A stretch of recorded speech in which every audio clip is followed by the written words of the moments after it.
For years, I made a massive mistake every time my cat dropped a dead mouse, a half-mangled spider, or even a soggy toy mouse right on my pillow. Like most cat owners, I used to wake up, scream in horror, and immediately throw the gift in the trash while scolding her. I thought she was either trying to gross me out, acting out of spite, or at best, offering me a bizarre feline tribute because she viewed me as her master. But as a researcher diving deep into behavioral psychology and ethology, I realized how incredibly wrong I was. If you think your cat is bringing you presents out of gratitude, you are fundamentally misunderstanding the feline mind. The truth is far more counterintuitive and, honestly, a little insulting. Your cat doesn't think you are their master. They don't even think you are their provider.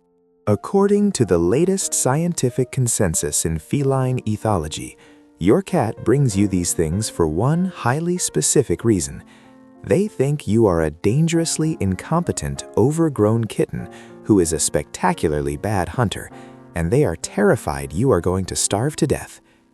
To understand why your cat pities your survival skills, we have to look past the cute meows and dive directly into the neurobiology and cognitive science of feline behavior. Dr. John Bradshaw, an anthrozoologist at the University of Bristol and author of Cat Sense, has spent years studying how cats perceive humans. Unlike dogs, who alter their behavior significantly around humans and recognize us as a completely different species, cats do not. Scientific observations show that cats treat us indistinguishably from other cats, just incredibly large, clumsy, and somewhat deaf cats. When your cat observes you, they are processing your behavior through a neurological lens driven by primal instincts. They watch you stumble around on two legs, tripping over furniture. They notice that you never leave the house to patrol a territory, and more importantly, they never see you successfully stalk, pounce, and kill prey. Sure, you open cans of wet food or pour kibble into a bowl, but in the cat's cognitive framework, scavenging from a tin can does not equate to hunting. This behavior of bringing prey is heavily linked to feline maternal instincts and the neurochemical rewards associated with teaching. When a cat hunts, their brain experiences a massive spike in dopamine, the neurotransmitter associated with reward and motivation. But when a cat brings that hunt back to you, the hormonal profile shifts. The presence of oxytocin, the bonding hormone, combines with their hardwired maternal drive. This is why this behavior is most frequently observed in spayed female cats.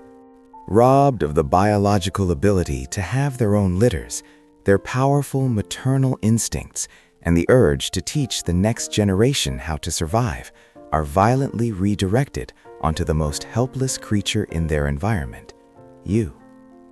This brings us to the profound evolutionary depth of this behavior. Your domestic house cat is biologically nearly identical to their wild ancestor, Felis sylvestris libica, the African wildcat.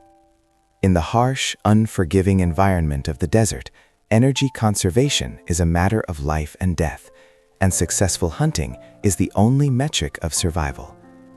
A wildcat mother does not simply expect her kittens to know how to hunt.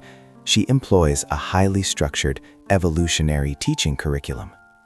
Phase 1 of this ancestral curriculum involves the mother killing the prey completely and bringing the dead animal back to the den so the kittens can safely inspect and eat it. Phase 2 involves bringing back half-dead, injured prey, allowing the kittens to practice the final killing bite without the risk of the prey escaping. Phase 3 involves bringing live prey to teach the kittens how to stalk and pounce. When your cat drops a dead bug or a toy at your feet and stares at you, they are stuck in phase 1 of this evolutionary teaching cycle. They are looking at you, a giant, furless anomaly, and thinking, I have lived with this creature for 5 years, and I have never once seen it catch a bird. If I don't feed it, it will die. It is a profound display of ancestral anxiety. When you scream and throw the dead mouse away, you are not just rejecting a gift, you are failing their survival test, spiking their cortisol levels, the primary stress hormone, because they realize their giant kitten is still utterly incapable of feeding itself. So, how do we use this behavioral psychology to improve our relationship with our cats without suppressing their natural instincts? The solution lies in actionable, scientifically backed engagement. You must prove to your cat that you are capable of the hunt, catch, kill, eat sequence, alleviating their stress and satisfying their neurochemical needs. First, never punish your cat or scream when they bring you prey, whether it's a real insect or a toy. Acknowledge the catch. Praise them in a calm, soothing voice to validate their maternal or familial effort. Second, you need to engage in structured play therapy that mimics the biological hunting cycle. I recommend the 15-minute dopamine loop. Use a wand toy that mimics erratic prey behavior, like a bird fluttering or a mouse darting under a rug. Let your cat stalk, chase, and finally catch the toy. But here is the critical psychological trigger. Play alone is not enough. In nature, a hunt always concludes with a meal. If you constantly make your cat chase a laser pointer or a toy without a tangible reward, you create a state of chronic frustration, leading to elevated cortisol and behavioral issues like aggression or overgrooming.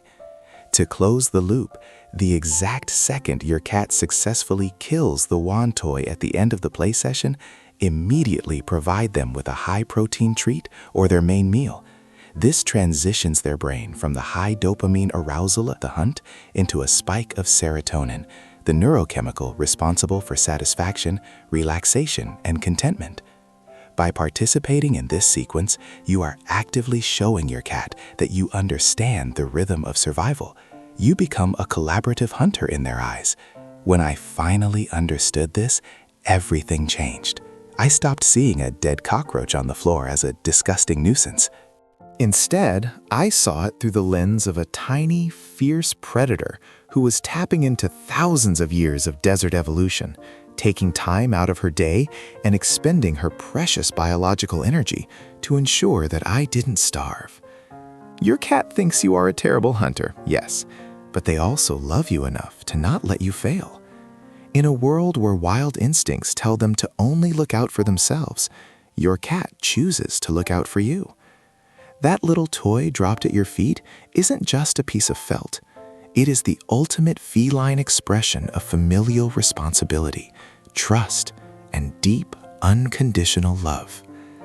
If you found this deep dive into the feline mind fascinating, hit that subscribe button to join our community of science-minded pet owners. And I want to hear from you. What is the absolute weirdest, funniest, or most confusing kill your cat has ever brought you to try and save your life?